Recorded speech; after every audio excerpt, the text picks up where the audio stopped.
तुम्हारे जैसे मैं भी राजा था। विश्वामित्र जी के, विश्वामित्र जी भी पहले राजा थे। विश्वामित्र जी ने कहा मैं भी तुम्हारे जैसे ही राजा था, स्वर्ण के सिंहासन पर बैठता था, लेकिन उस स्वर्ण के सिंहासन को छोड़कर तृण के आसन पर मैंने बैठने का अभ्यास किया। जिस तरह तुम्हारे मस्तक पर स्वर्ण का मुकुट है, ऐसे मेरे ही मस्तक पर स्वर्ण का मुकुट होता है, लेकिन मैंने उस स्वर्ण के मुकुट को त्याग कर अपने सिर पर जटाओं को धारण किया। राजन, जिस प्रकार महल में रहकर तुम समस्त प्रकार के राजभोगों को भोगते हो, ऐसे मैं भी भोगता था, लेकिन उन सारे राजभोगों को छोड़कर जंगल में रहकर कंदमूल फल खाकर व्रत करके उपवास करके जीवन व्यतीत करता हूं। तब मैंने इनको जाना। जिसके जीवन में तपस्या होगी, जिसके जीवन में त्याग होगा, वही रघुनंदन को जान पाएगा। विश्वामित्र जी कहते हैं अहम वेद्मि महात्मानम, मैं इनको जानता हूं। यह श्लोक वाल्मीकि जी का जो है 18 प्रकार का इसका अर्थ हमारे आचार्यों ने किया इस श्लोक का। अहम वेद्मि महात्मानम रामम सत्य पराक्रमम। विश्वामित्र जी कहते हैं राजन, लेकिन ये मैं नहीं कहता हूं कि केवल मैं ही इनको जानता हूं, इनको जानने वाले और भी लोग हैं। और लोग कौन हैं? विश्वामित्र जी कहते हैं वसिष्ठव्यपदेशिनः अहम वेद्मि महात्मानं रामं सत्य पराक्रमं वसिष्ठोऽपि महातेजा। आपके जो गुरु हैं परम तपस्वी श्री वशिष्ठ जी महाराज, वो भी जानते हैं ये कौन है। आप उनसे पूछ लो अपने गुरु जी से। वसिष्ठोऽपि महातेजा। और इनको कौन जानता है? विश्वामित्र जी कहते हैं ये चेमे तपसि स्थिताः। आपकी सभा में ये तपस्वी लोग जो बैठे हैं, मार्कंडेय, जाबाली, कात्यायन, गौतम, कश्यप, ये जो महामुनि लोग आपकी सभा में बैठे हैं, ये लोग इनको जानते हैं। अहम वेद्मि महात्मानं रामं सत्य पराक्रमं वसिष्ठोऽपि महातेजा ये चेमे तपसि स्थिताः। इनको आपके गुरु वशिष्ठ जी जानते हैं। और मैं जो कह रहा हूं, मेरी बात का समर्थन आपके गुरु जी वशिष्ठ जी भी करेंगे। यद्यपि हमारी और आपके गुरु जी की वैचारिक लड़ाई वर्षों से चली आई है, लेकिन इस विषय को लेकर के कोई मतभेद। विश्वामित्र जी की और वशिष्ठ जी की कितनी लड़ाई हुई, पुराणों में कथाएं भरी पड़ी। वशिष्ठ जी के 100 पुत्रों को विश्वामित्र जी ने मार डाला।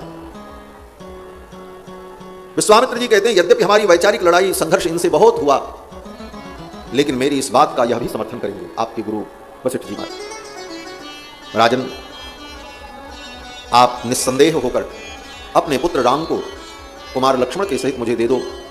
इनके द्वारा मेरे यज्ञ की रक्षा होगी और इनका मंगल होगा। इतना सुनते ही तो दशरथ जी महाराज मूर्छित होकर भूमि पर गिर पड़े। महर्षि वाल्मीकि कहते हैं कि तच्छ्रुत्वा राजसार्दूलो विश्वामित्रस्य भाषितम्। विश्वामित्र जी के इस भाषण को सुनकर दशरथ जी महाराज मुहूर्तमिव निस्संज्ञः जमीन पर गिर पड़े, मूर्छित हो गए। और एक मुहूर्त तक दशरथ जी महाराज बेहोश रहे। 48 मिनट का एक मुहूर्त होता है। 48 मिनट तक दशरथ जी महाराज मूर्छित रहे, केवल सुन करके कि मेरे बेटे को लेने आ गए। ये विश्वामित्र जी हैं। अगर मैं इनकी बात नहीं मानूंगा तो ये शाप दे देंगे, हमारा सब कुछ नष्ट हो जाएगा। और अगर ये मेरे बेटे को ले गए तो राम के दर्शन के बिना मेरा जीवन कैसे रहेगा?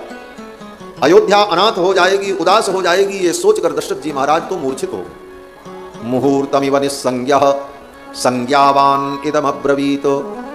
और एक मुहूर्त के बाद जब दशरथ जी महाराज को चेतना आई, जल का छींटा दिया गया, राजवैद्यों ने उपचार किया, तब दशरथ जी को जब होश आया, संज्ञा आई, तो महर्षि वाल्मीकि कहते हैं कि संज्ञावान इदम अब्रवीत। जब चेतना आई तो दशरथ जी ने क्या कहा? बोले दशरथ जी ने यही कहा कि ऊन 16 वर्षों में रामो राजीवलोचनः। हे मुनिवर, मेरे ऊपर कृपा करो, मेरे राम अभी 16 वर्ष के भी नहीं हुए। ऊन 16 वर्षों में, ऊन 16, ऊन 16 का मतलब होता है 16 से कम। ऊन, ऊन माने न्यून, इसीलिए 20 से कम हो तो क्या कहते हैं? बोले 19। 30 से कम हो तो क्या कहते हैं? 29। 40 से कम हो तो 39। ऊन का मतलब कम।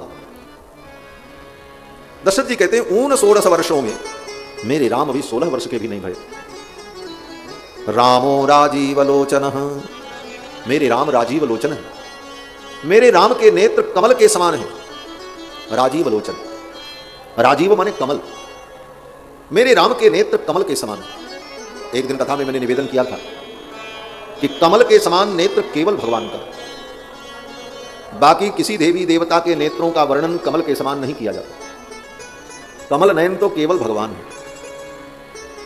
पुंडरीक नयन भगवान है, पुंडरीकाक्ष भगवान है। और ऐसे पुंडरीकाक्ष के चरणों का ध्यान कर ले तो व्यक्ति पवित्र हो जाता है।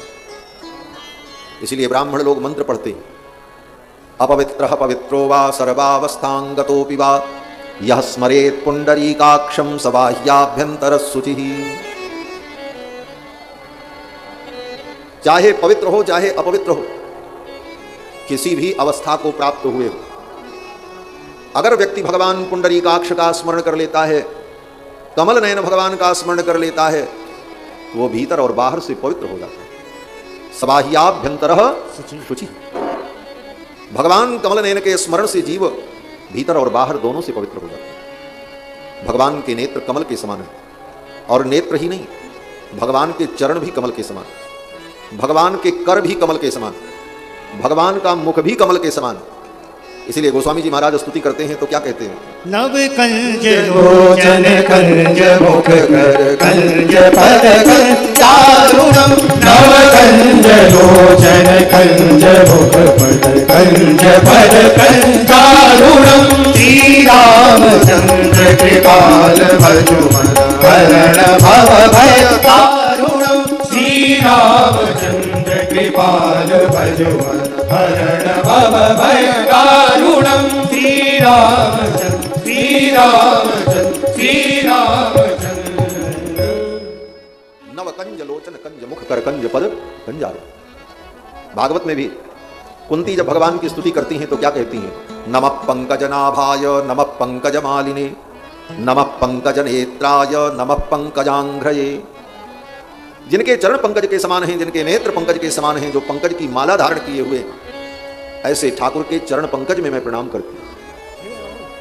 दशरथ जी ने कहा, रामो राजीवलोचनः, मेरे राम के नेत्र कमल के समान हैं। इनके अंदर युद्ध की योग्यता नहीं है, अभी ये बालक है। युद्ध करने में ये असमर्थ हैं, वो भी राक्षसों के साथ।